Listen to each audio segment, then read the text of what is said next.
my experience is that most women have a lot of trauma just being a woman. Hi, everyone. This is Raquel. Hi, and this is Jennifer. Welcome to Madness Cafe. This is a feminist podcast where we talk about women's issues, politics, and health and wellness. And where those issues intersect.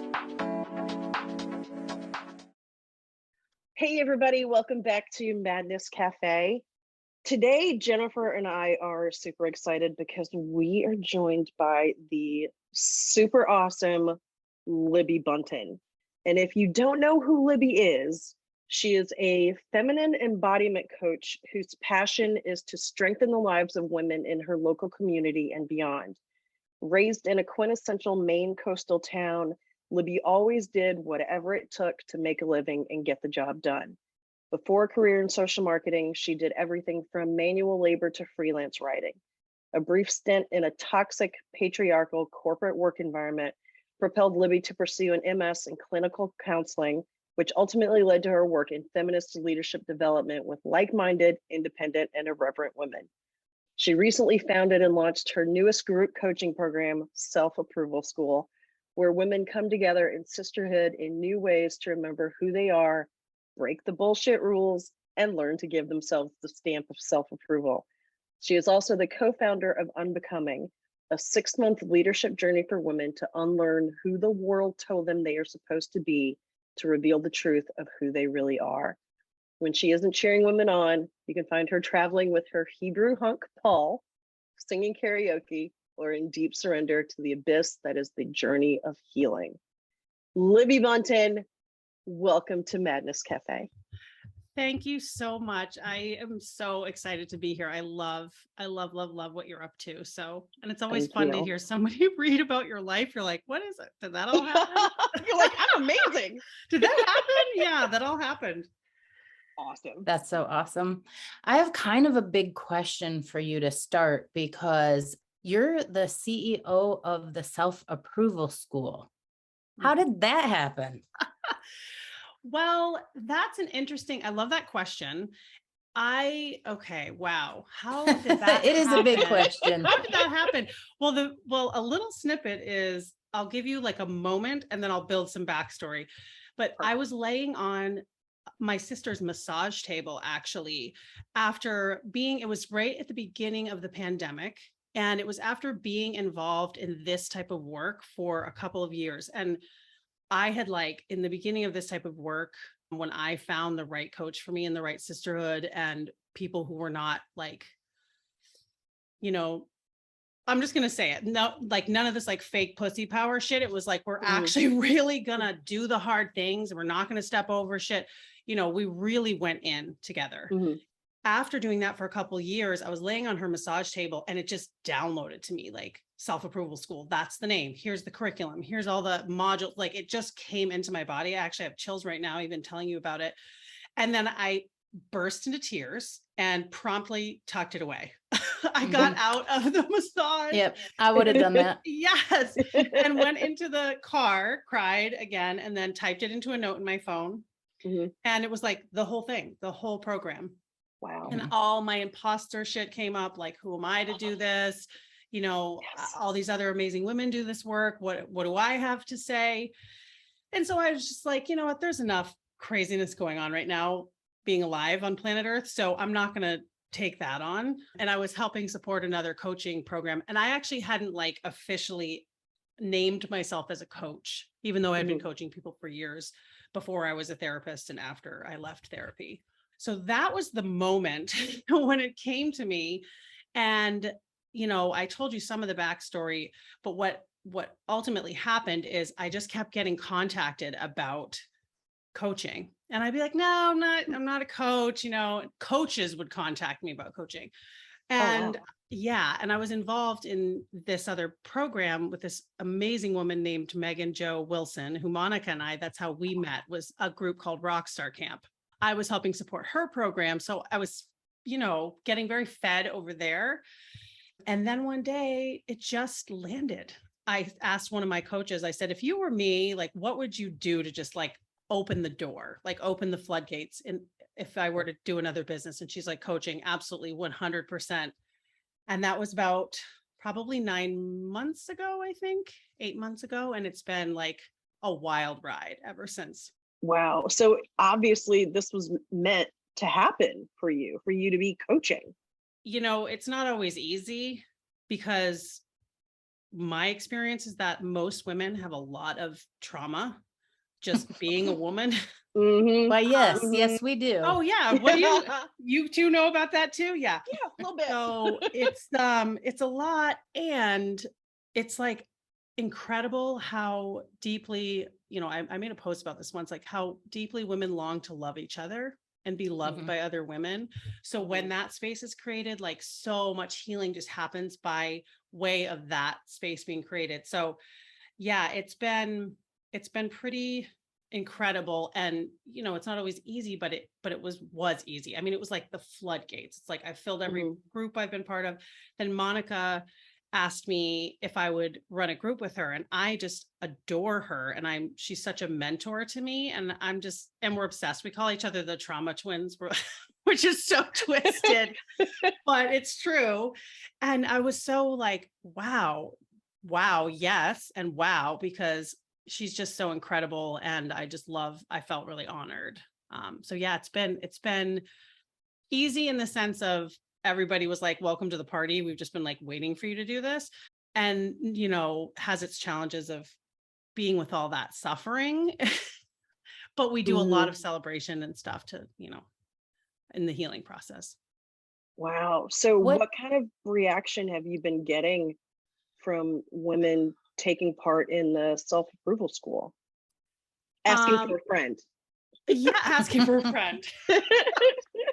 I love when people say that.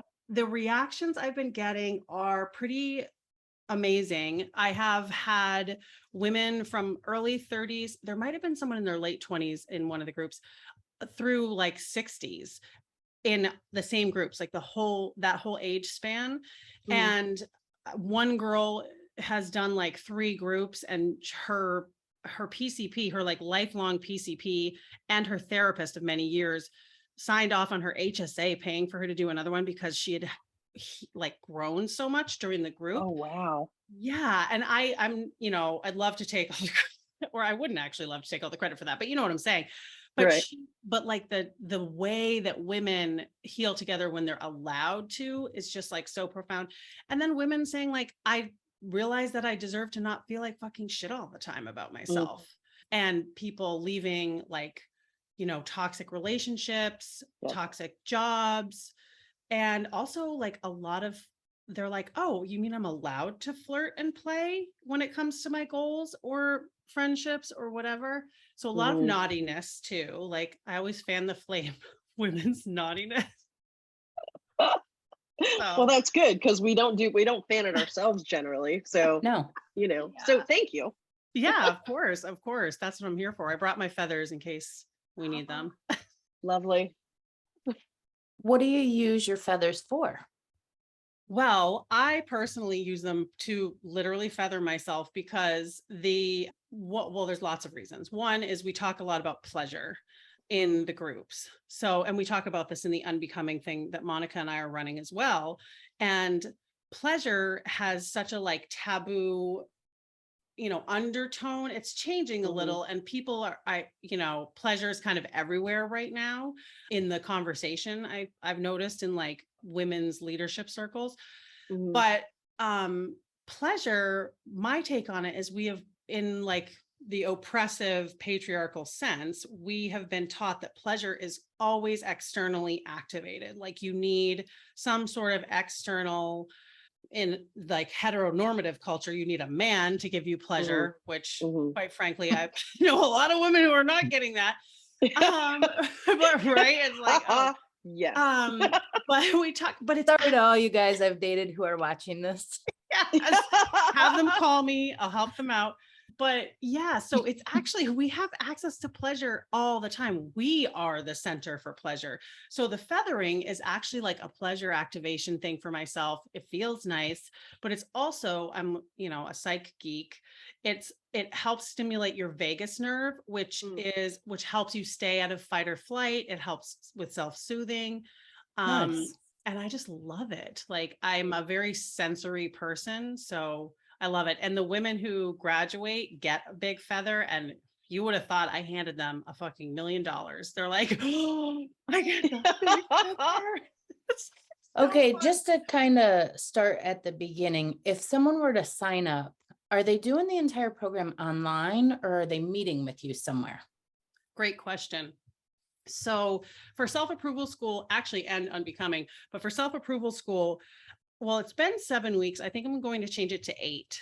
The women sign up, they get put in a closed online group that, you can't access unless you have an invitation. And the group functions as like a bridge between calls, and, for people to share and reflect, and you'd be amazed at the magic that happens in there. And then we meet on Zoom for group coaching, teaching, and what I call embodiment practice. So we meet for the 8 weeks on the Zoom calls, and then there is an optional bonus, like half-day retreat in Portland, Maine.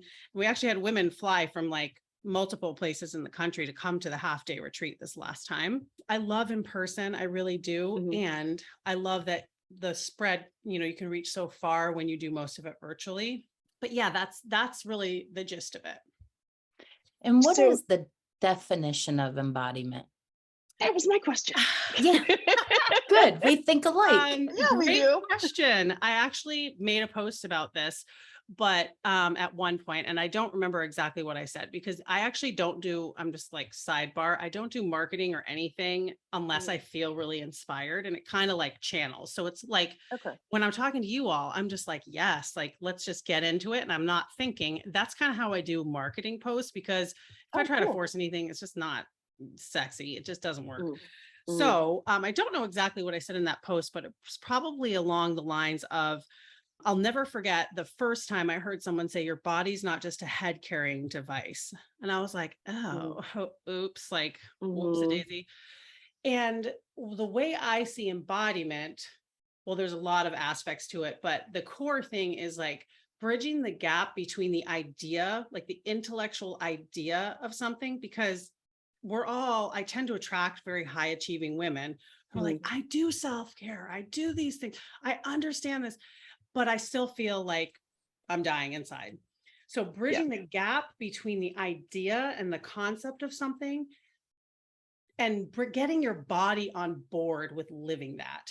And there's a reason why we don't want to embody things, is because, like we were talking about earlier, broad stroke statement here, but we have been traumatized around being in our bodies as women. We've been traumatized out of staying in our bodies. Our bodies are this commodity, but they're like the last, they're not safe in another sense. Like, it's this impossible, dance that we're put in.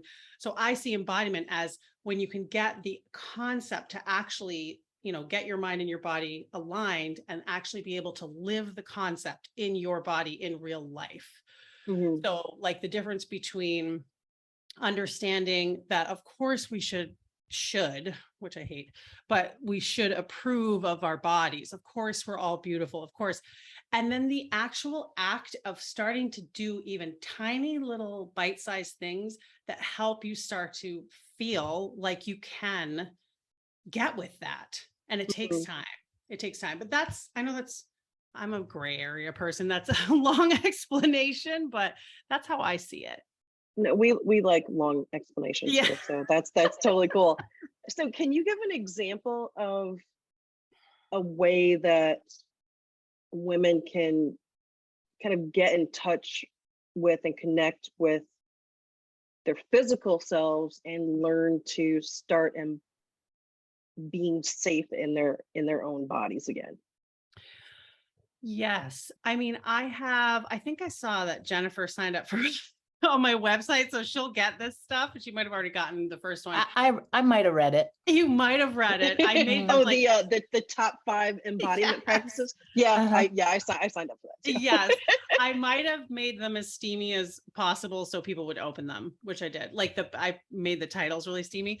First of all, I just want to give the disclaimer that when I'm 43, for example, and I didn't find this work until I was in my late 30s, and I had done a lot of work.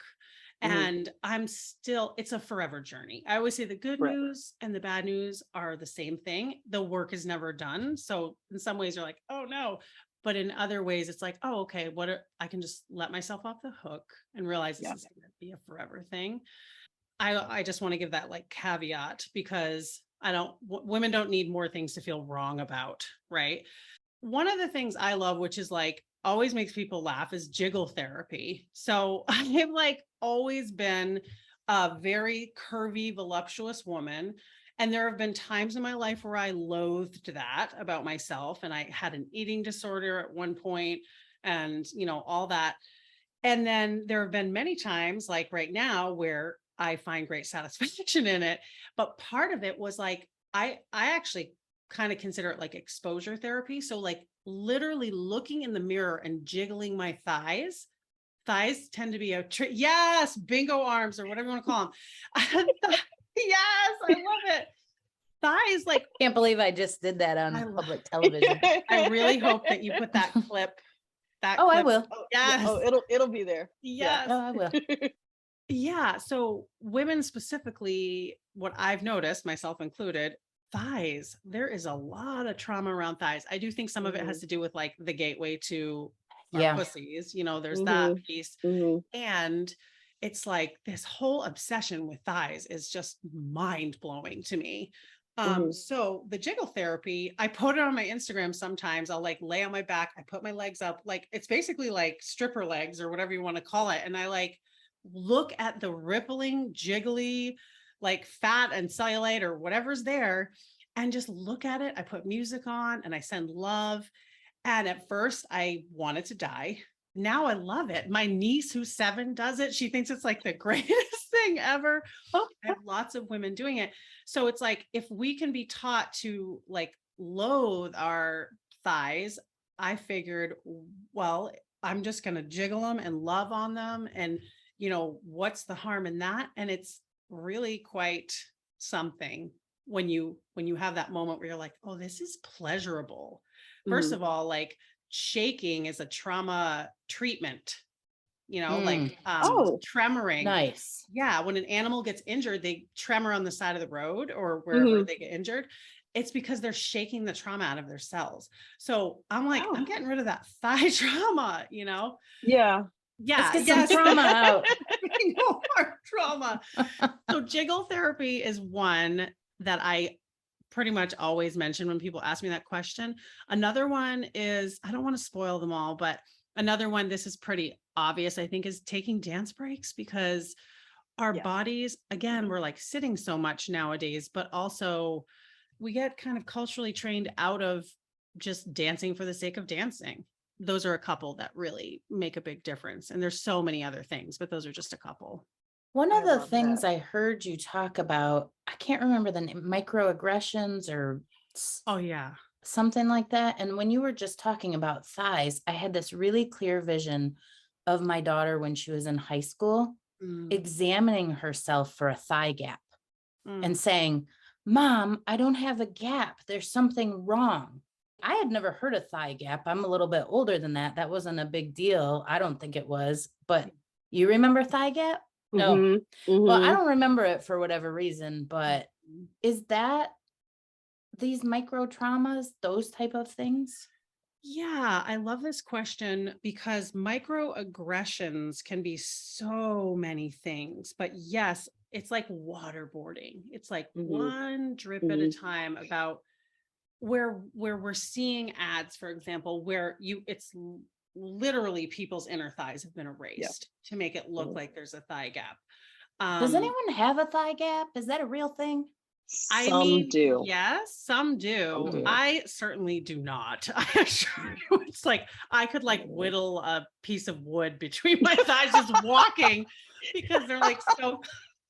So it's actually an unattainable thing, a thing that's airbrushed into photos, and then we're all supposed to live up to it. Yeah. Exactly. And there are women who have a thigh gap naturally and all that. It's just these impossible, ever changing, elusive targets around our bodies, and they're impossible and ever changing. So we stay in what we call the trance of unworthiness, where we are Ah. constantly obsessing about what we look like. What a Yeah. great description of it. Trance of unworthiness. Yeah. Monica introduced to that term to me. And I was like, oh yes, a few years ago. And I was like, oh God, yes, that resonates so much. I don't know about you, but I'll speak for myself. I spent more than 50% of my time, and sometimes still, obsessing over what I'm eating, what I'm Yep. not eating. Yep. Yes, like what Yep. can I Yep. fit into that? Should I save that so Oh, in case I God. lose weight? Yeah, it's like Yes. living fucking Oh, hell.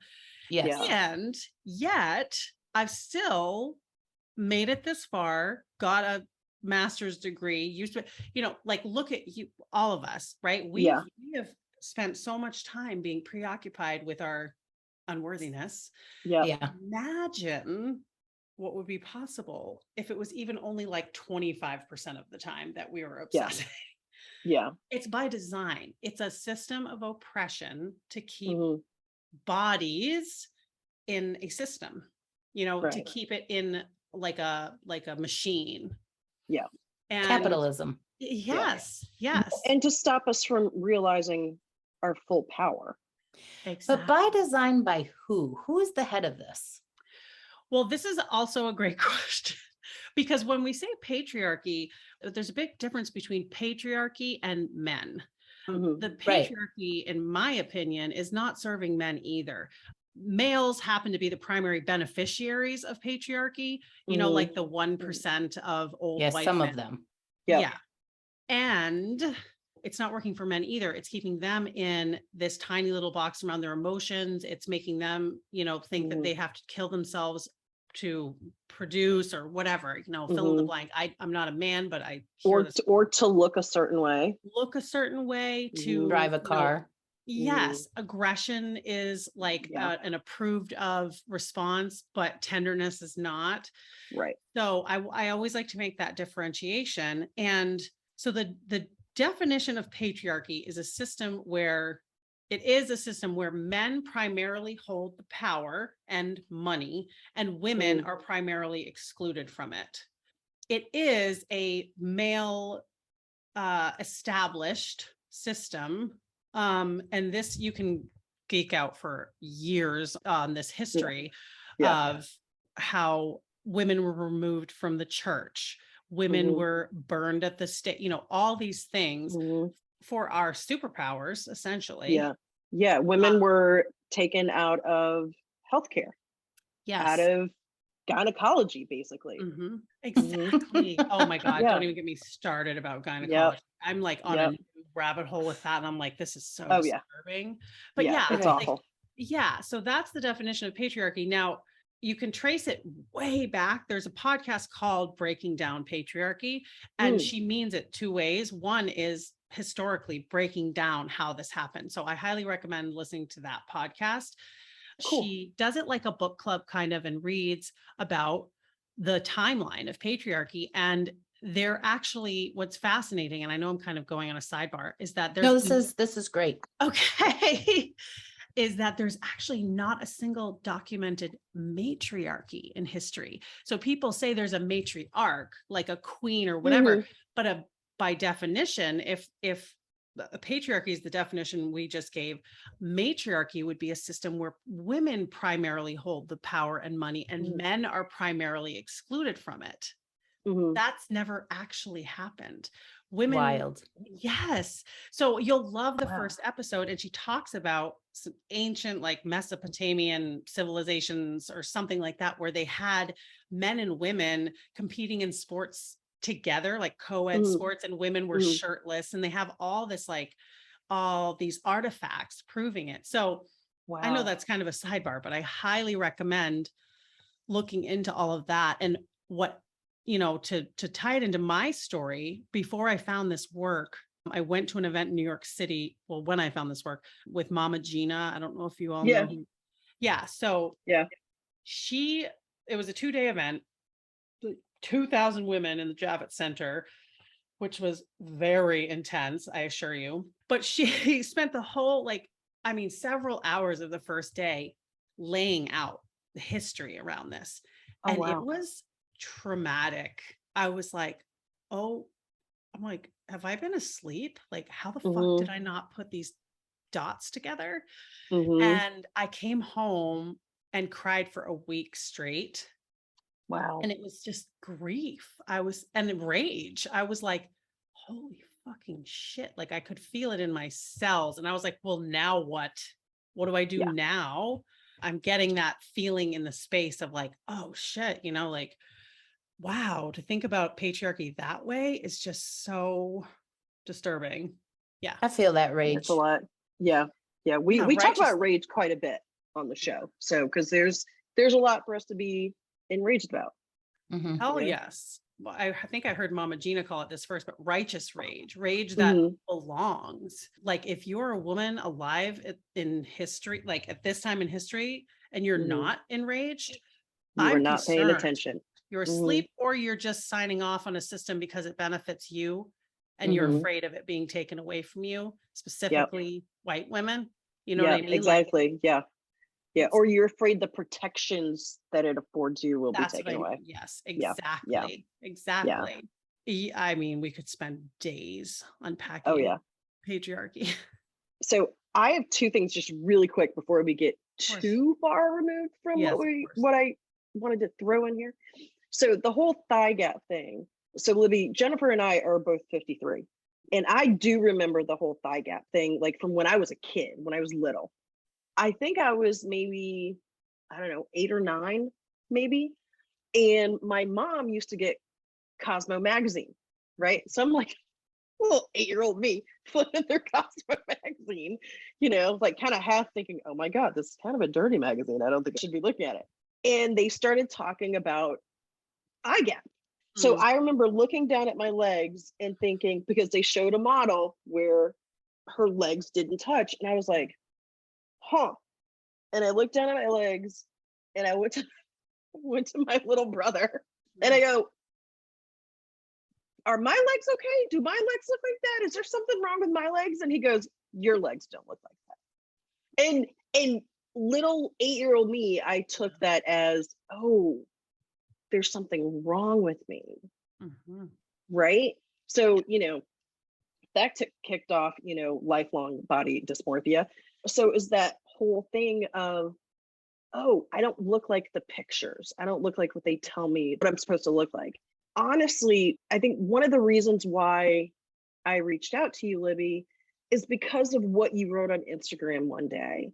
If you don't mind, I'd like to read part of what you wrote on Instagram that day. This was back in September. And you wrote, I describe patriarchy dysmorphia as the enculturated obsession we as women have with how we appear to others and the inability to see ourselves just as we are, no edits, no people pleasing, no need to fix or perform. This moment reminded me of how slippery that slope can be, how insidious the trance of unworthiness can be, no matter how much work we think we have done. The truth is, I am flawed. The truth is, I have bumpy skin sometimes and cellulite dimples and stretch marks. The trance tells me that that makes me unlovable and that I should hide all of this or disappear as a woman. I'm choosing the truth over the trance. Will you join me? Yeah. That hit so hard for me. And I immediately was like, we need to talk to this woman and help spread her message. Thank you so much. I have chills listening to you read that. Like, thank you so much. I've one other podcast I was on, somebody read a post that I made. And what I was saying earlier about like, I don't make posts unless I have something to say. So I don't always remember exactly what I say. But when I hear another woman reading it as though she wrote it, like you're reading it in the first person, it just lands differently for me than when I'm saying it, Right, hearing you right. read it because you resonated with it and feeling the like bits of truth that landed for you as you read it was just like really powerful. So thank you for doing I don't that. think it was bits of truth. It was like a Yeah. Yeah. like a blowover, because Yeah. that's is reality. And I feel like I have tried to explain this. I work mostly with men, and Mhm. I have tried to explain this feeling to them. Mm. Mhm. of this feeling of being a woman, like this bane of my existence. Mhm. I love being a woman. Yeah. And we have trauma around it almost every single day of our lives. Yeah. Mhm. And it's frustrating. Where we should be celebrating that Yeah. we're women, and we should be celebrated Mhm. because we're women, That's right. and That's right.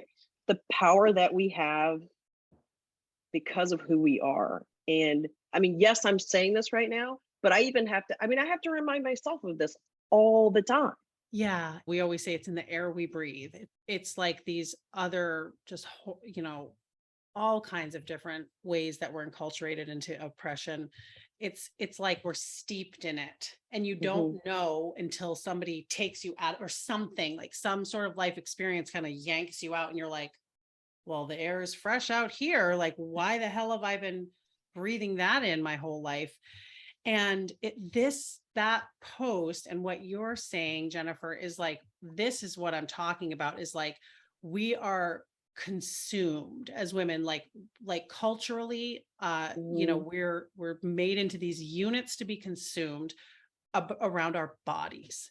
Mhm. And Mhm. at the same time, we're constantly told everything that's wrong with our bodies. So our bodies become uninhabitable.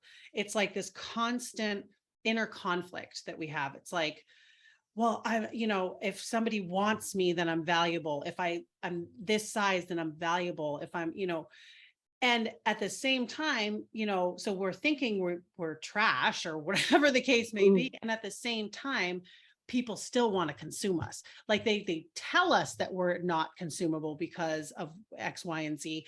And yet we're still being consumed all day, every day in one way or another. So it's like this impossible trance, Yep. it just Mhm. shows up everywhere. It shows up everywhere. So to kind of point to what we were saying about people who benefit from systems, Mhm. like I think that's part of, men can get really defensive when you talk about patriarchy and stuff. And they are like, well, I don't do that to women. I don't say those things. It's like, yes, and it's Right. still real. And, like whether they like it or not, my husband is 57, quite a bit Mhm. older than me. And he's like, whether I like it or not, I'm still like the beneficiary of all this shit that I don't want to sign off on, but he's totally aware. I mean, he loves what I do, but it's rare that, and he'll get Mhm. defensive sometimes too, but it's Mhm. rare. And it feels you know, like people saying I'm not a racist because they're not like drawing a swastika on someone's house. It's like racism Yeah. isn't just an act. It's a whole energy and culture. And you know what I'm saying? It's like in Mhm. that Yes. same Mhm. vein. Mhm. So Absolutely.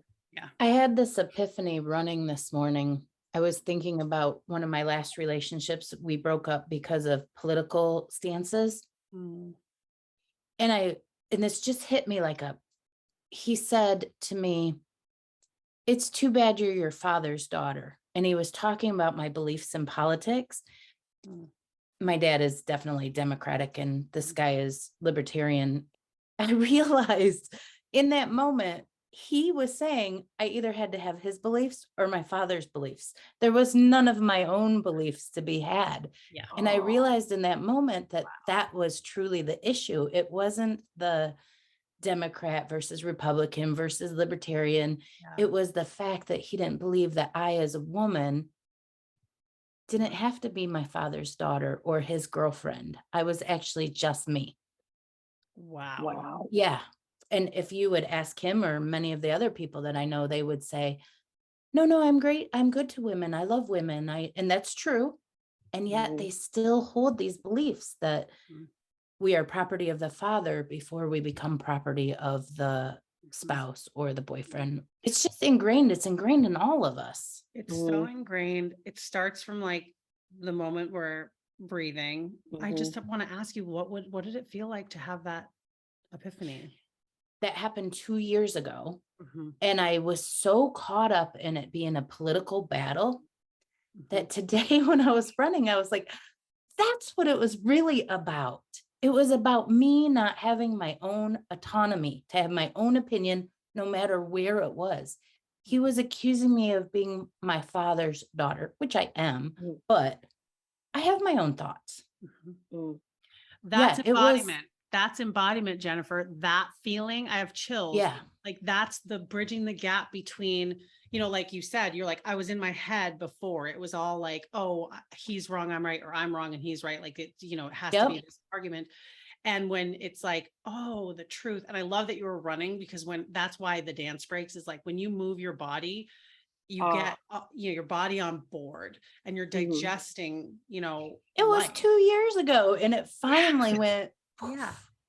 That's embodiment, is Yeah. you being like, Wow. oh, that's the truth of what Yeah. really happened. And in the moment, I imagine, I'm making this up, but I imagine it was like really triggering in the moment to be like, told you were wrong for your beliefs or whatever, you want to defend it. Yeah, we were You like wanna that defend with it. each Yeah. other because we both wanted to be right, Exactly. It was just a fight. It wasn't. Wow. Yeah. I love that realization. It was wild. It was wild. Yeah. You had something where you say, does visibility freak you out? Mhm. I was intrigued by that. What does that mean? Well, I'll answer, but I would love to know how you interpret it. Okay. So this is funny that you asked this, because I think about this a lot on the podcast. Yeah. Because we're looking at each other, right? Mhm. And I see that you're very comfortable filling the space. Mhm. And sometimes when I'm on the podcast, I make myself smaller and smaller. So to me, I think of that as visibility. Like, have I spent my whole life trying to shrink myself? And yeah, I've spent a fair portion of my life.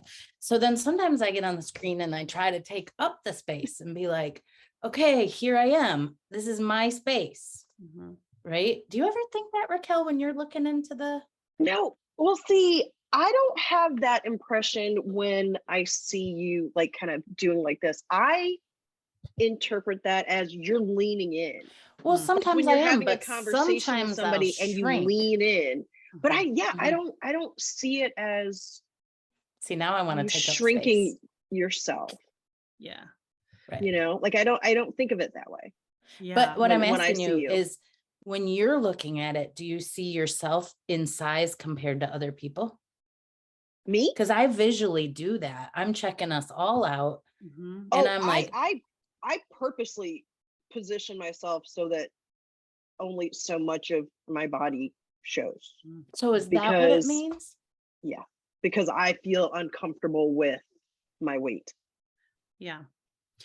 I think it can come in so many flavors. Like I actually know it can come in so many flavors because I've talked to so many women about it. And I love this conversation. I'm so glad I asked for your interpretation. Visibility. When I'm a believer of trauma is not just transgenerational, like not that it just can be passed down from like one family member to another, but like in our DNA. So if you're, if women were, mass murdered, burned at the stake, raped, all the history is horrific, right? Around Yes. this. Then we evolve, like we know evolution, like animals, we study animals, we're fucking animals. We evolve and we adapt. And so when it's unsafe to be in a woman's body, and then we're wanting to be out there, it's scary, right? Our primal brain is like, all risk equals death. That's just how anybody's primal brain functions. It's just how it works. So visibility equals death for a lot of women. And one of the coaches that I work with who runs Rockstar Camp, and now I like support her stuff, she talks about how she used to run a coaching business with men and women. And she noticed that the men would execute things and the women wouldn't. And it was almost always around being seen. Even marketing, I know brilliant coaches who would like kill to have the 9 months in business that I've had. Like it is exceptional and I am grateful and I am not going to pretend it isn't exceptional. a huge amount of it is because I've been doing that visibility work of like, okay, I left the cave and I didn't die. Evidence for my brain, evidence for my brain, evidence Yeah. for my brain. So Yeah. like documenting it by like digesting it with another woman or having a coach who's going to help you digest those things, and putting yourself out there one little bit at a time will help you rewire around that. Sometimes, well, like when I used to do podcasts like years ago, you know, over the last, I don't know, 5 years that I've been doing things like this, I would literally get off the podcast and like run to the bathroom and shit my brains out. Like, cause I would be like, oh my God, I don't know what I said. Everyone's going to hear this. Somebody's going to be pissed. I mean, it was like, it was terrible. It was terrible. It was because I was literally afraid that somebody was like, my primal brain was saying, you will be killed. You'll be stoned. Somebody won't you'll be like burned at it. the stake or whatever. Mhm. Yeah. It never ceases to amaze me how terrified the women I attract, at least, are to be seen, like really seen. And yeah, take up space. We've been taught be smaller at all cost. Like when I had an eating disorder, everyone was constantly like, oh, wow, you look so great. It's like, well, if you only knew the cheap wine and cigarette Right. diet, like this is not healthy. I've been on that cigarette diet. It does a Yes. body not so good. Yeah, cigarettes and gas station wine was mine. We're taught to be smaller at all cost, youthful at all cost. You know, we're taught to just like mutilate ourselves. Yeah. Mentally, spiritually, and physically in order to fit into something that's never going to accept us. What a bitch, man. I know, but we're burning that shit down. There's good news. Burn it all down. It's so frustrating. Yeah, it's terrifying. And this is why I do what I do, because women are so fucking powerful, especially when we're together. When you can really walk that talk, and it is not fucking easy, I will tell you, it is not easy to have hard leadership conversations with other women when you've been taught that women can't be trusted, or, you know, blah, blah, blah. And when you can, the impact, and when you can teach that, like the impact of being able to be in that as women together, that's what gets me super hot and turned on, is like the thought of maybe something I said, someone in your audience heard it and thought, now I'm going to go out and have more approval of myself in just that one tiny little way, or whatever it is. Women who are more in self-approval and have more energy and resources are dangerous to patriarchy. Well, you know what? That makes me think about, you know, you do, and you talk about feminist leadership development. First of all, can you break that down a little bit more? Like I think you were kind of getting to it, right? Like you were headed in that direction in what you were just saying, but can you break that down a little bit more and then tell us why that's important? One thing I want to say is that feminism has a lot of different flavors too. And old school feminism and new school feminism, I think, are really different. What I notice is that old school feminism, in a lot of ways, you know, very important, made huge progress for all of us, and was holding up two legs of the patriarchy still, because women felt like they had to abandon their femininity and their feminine superpowers, or whatever you want to call it, and engage in like imbalanced, toxic masculinity. Like masculinity in and of itself isn't like innately wrong. There's a lot of great value in the masculine, like linear and analytical and fill in the blank, whatever it is. There's a lot of value in that. But the toxic masculinity, which is like take, aggress, step on the neck to get somebody else, you know, whatever. Old school feminism, this is again broad stroke, but it had some of that energy. New school feminism, at least in the circles that I'm running in, I find are about balancing feminine and masculine, because we all have both. Everything has both. This is what's so infuriating about like the feminine being removed from religion. It's like, so everything on planet Earth has a masculine and feminine except the divine. And PS, our bodies are literally where the divine meets the earth. So I'm calling bullshit on that, you I know? second. Yeah. Yes, Yeah. yes. Mhm. So like the new school feminism, I would say, is about, we don't need to push you away from the table to take our seat. It's we're sitting at the table with you. And Yeah. this isn't working for you either. So let's figure out a way this can be more balanced. So then feminine leadership development, I would say, the shortest way to answer it is the same, like how can we balance the masculine and the feminine in all of us? Because I was very hyper masculine for a long, long time because it felt safe. It was like, okay, if I do, if I kill myself in corporate America, I'll get some badge and somebody will see me and think I'm valuable, just as an example. And when I started balancing it was really scary because it felt like I was, unsafe. Like really it felt like I was unsafe to be feminine, to be in receiving mode, to flirt my way to success and rest my way to success. It felt very dangerous, but it's completely changed my life. So a lot of it is that, in my opinion. And then also just like naming, putting language to the things that we're all feeling. Yeah, you know what? Sometimes it is really hard to trust women, or, because I've been taught to believe that. It's not real, but Right. so many of us have bought into it at some point. So it feels like if Raquel, I'm like, Raquel is so fucking gorgeous that it's somehow taking away from Jennifer or me. I feel it, man. Yes.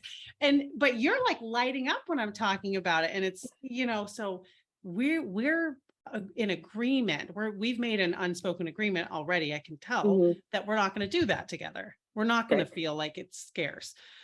So a lot of it is like pointing out scarcity, giving language to things, and having the hard conversations through that lens, because a lot of times what I notice is when some people aren't ready for that. And then it can be like just crocodile tears and like, oh, like poor me, or victim shit. And you're like, oh no.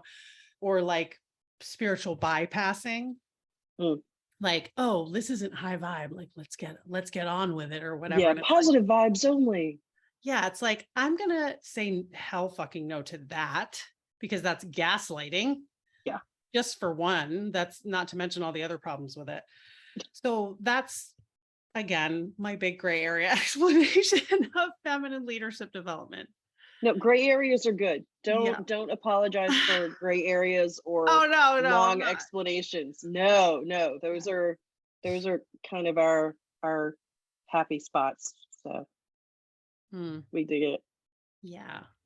Well, I just want to ask one question really quick, because you talk about how intense the work can be that you do, and how you're basically holding space for all of these women to go on their journeys and have their realizations and come to their own conclusions.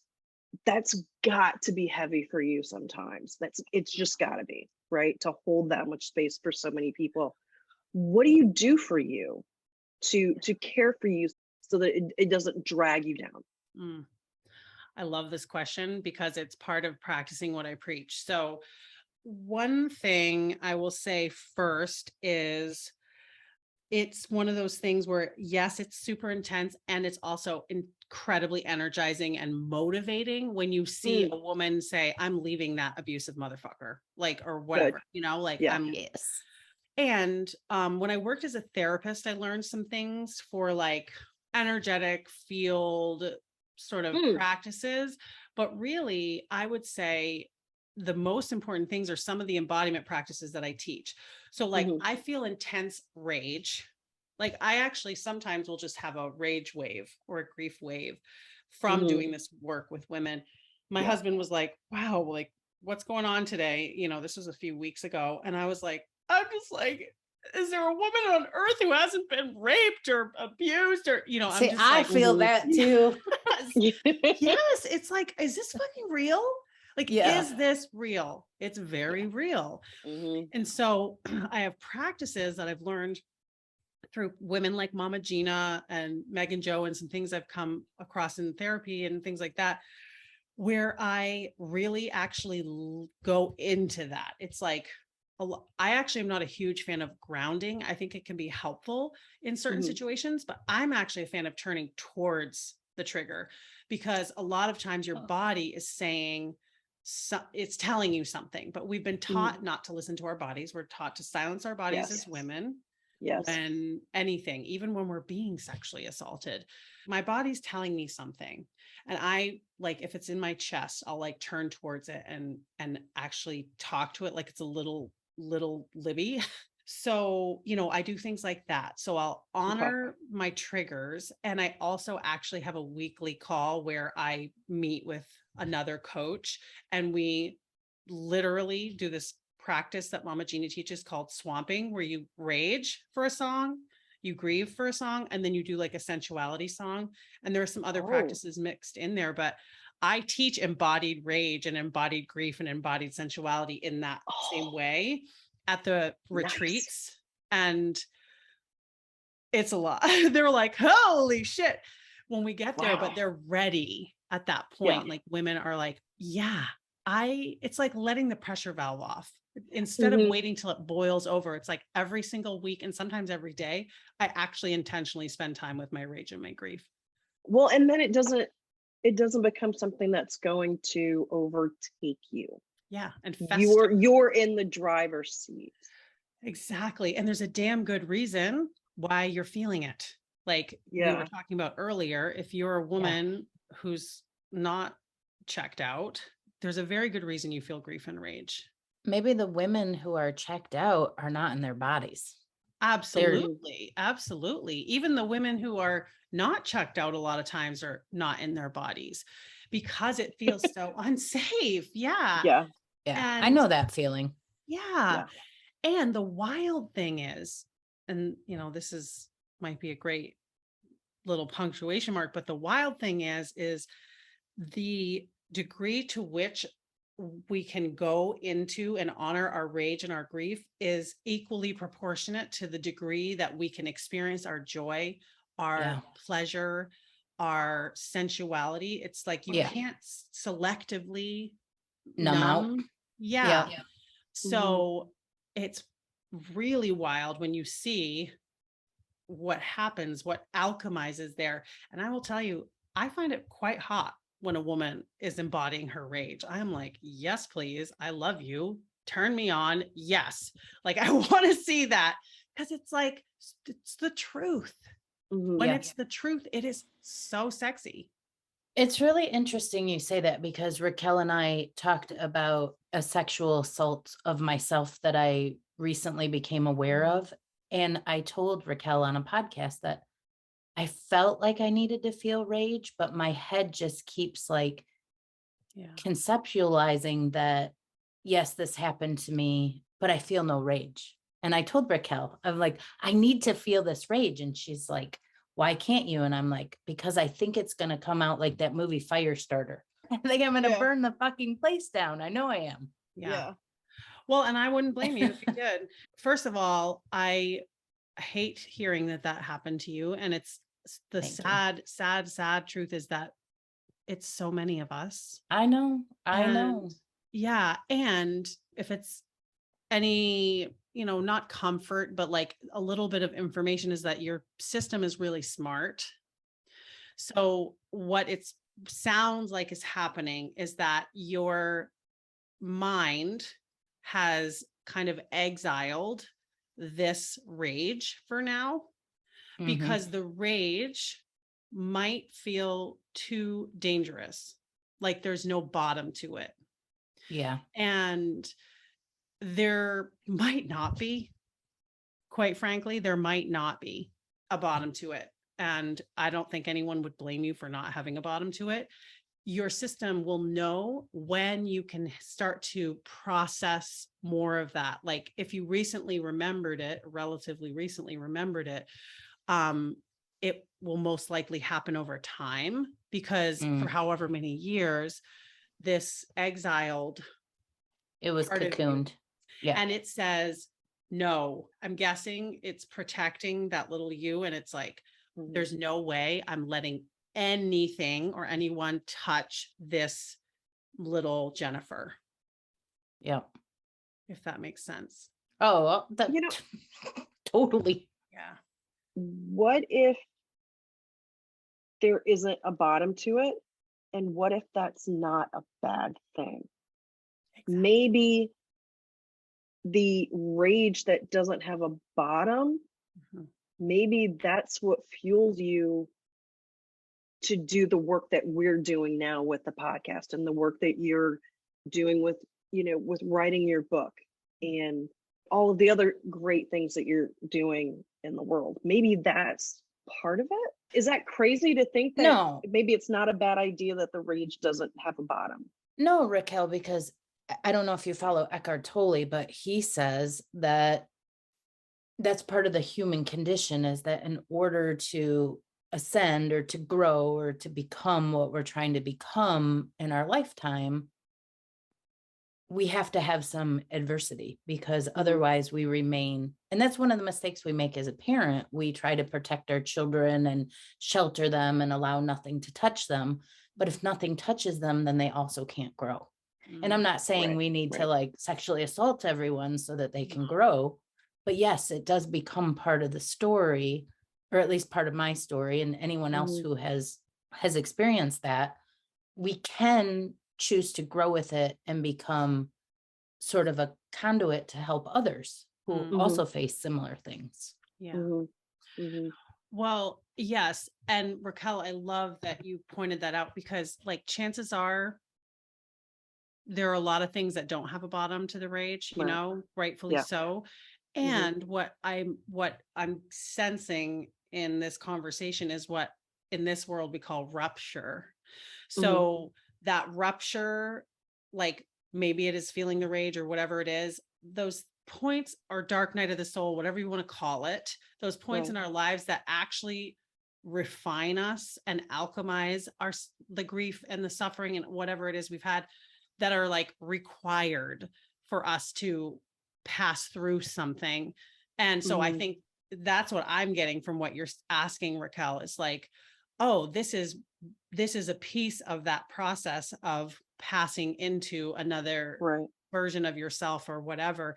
In self-approval school, I say rupture is required. It's like a whole Mhm. module.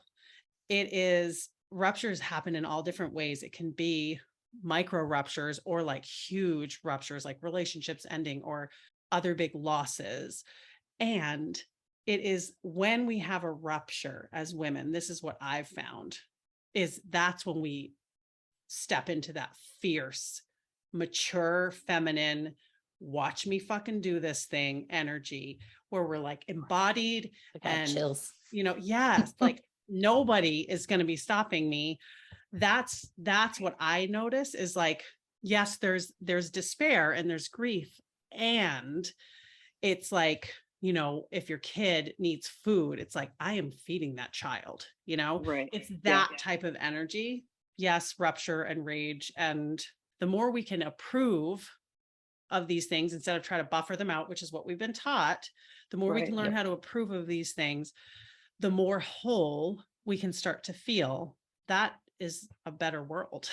Like women feeling more whole is Yes. probably the greatest chance of righting this ship that we're all Yeah. on right now. So true. Libby, is there anything that we haven't covered that you wanted to talk about or just bring to the table? I think we've covered a lot, and I just really appreciate what you're doing. And I appreciate the invitation that I feel to be myself here. And Thank you. yeah, because Thank you. that's not always the case. I do have one thing to say. This is it. This is it for me. And I've sort of hinted at it, is there is no greater contribution that I feel like I can make in the world than helping women have more money have more energy, feel more in approval of themselves, have better boundaries. There is no greater contribution. And you all are doing the same thing by putting women's voices on a platform. So I hope everybody listening understands what it takes to do something like what you two are up to. So Awesome. Thank you so much. I love you. We love you too, Libby. You are you can't get rid of us now. I hope not. Awesome. Bye. Bye. Bye. Oh my God, Libby is a force of nature. Like so much amazing energy and truth and vigor and just love for helping women and just speaking her truth and being truly who she is and doing it every day and being an example to other women to do the same thing. Like with the Instagram post, I'm stepping out of the trance. Who will join me? I'm in. Right? Yeah. Oh, yeah. Amazing. My favorite part, well, there's so many, but I really liked hearing her breakdown of the patriarchy and how it hurts men, because we have said that. And a lot of men that I talk to think we're just trying to man bash when we're actually trying to help men because we love them. Yeah. And we want them to be better versions of themselves. Yeah. And I really loved her take on old world feminism and kind of new world feminism. I hadn't heard it quite put like that. In working in kind of a male dominated field, I have felt that the tendency is for the men I work with to want me to morph into that. Yep. And I don't want to morph into that. I want to be me. I want to walk through the door as myself. Yeah. And do that work because I'm good at it. Yeah. Well, and you told the story before about how you showed up and you were dressing like all the men with like the blue button down and the navy slacks. Hell and no, you're like, I'm not wearing that shit. Like, what am I doing? This isn't me. No, the story is all the men had a blue button down, black slacks, a black belt, and black dress shoes. And I can't dress like that because those clothes don't fit me. And when I dress like that, I feel terrible. Yeah. So what I did was I went out and bought a bunch of dress shirts that were like wild colors, like orange floral prints. And when they were standing in their circle, I'm there with my flowers. My boss liked it. So the authenticity piece is just so important.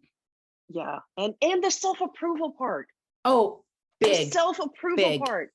Yeah. Oh my God. I mean, can I just tell you, I literally have been spending probably my entire life trying to get to the point where I approve of myself and love myself.